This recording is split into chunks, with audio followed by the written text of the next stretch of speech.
Iran Israel সংঘাত পঞ্চম দিনে গড়ানোর আগেই তেহরানবাসীদের শহর খালি করার নির্দেশ দিয়েছেন যুক্তরাষ্ট্রের প্রেসিডেন্ট ডোনাল্ড ট্রাম্প। স্থানীয় সময় সোমবার নিজের ট্রুথ সোশ্যালে ট্রাম্প লিখেছেন, সবাইকে এখনই তেহরান ত্যাগ করতে হবে।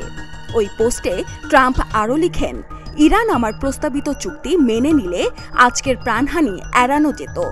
এটি দুঃখজনক ও অনর্থক প্রাণহানি। পরিষ্কার করে বলছি, ইরান পারমাণবিক অস্ত্র গ্রহণ করতে পারে না। আমি বারবার এটি বলেছি।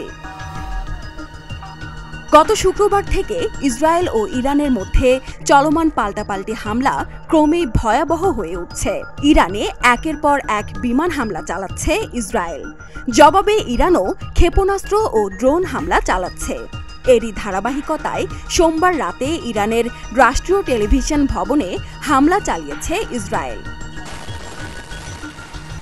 বার্তা সংস্থা এপির প্রকাশিত এক ভিডিওতে দেখা যায়, সরাসরি সম্প্রচার চলাকালে টেলিভিশন ভবন কেঁপে ওঠে। বিস্ফোরণের শব্দে দৌড়ে স্টুডিও ছাড়তে বাধ্য হন এক নারী প্রতিবেদক। রাষ্ট্রীয় টেলিভিশন স্টেশনের ওপর হামলার আগে তেহরানের মধ্যাঞ্চলের কয়েক লাখ মানুষকে শহর ছাড়ার সতর্ক বার্তা দিয়েছিল ইসরায়েলি সেনাবাহিনী। সামরিক বাহিনীর দাবি, ওই স্টেশনটি ইরানি সামরিক তৎপরতার জন্য একটি ঢাল হিসেবে কাজ করছিল। সুরাইয়া শুভ্রা, প্রতিদিনের বাংলাদেশ।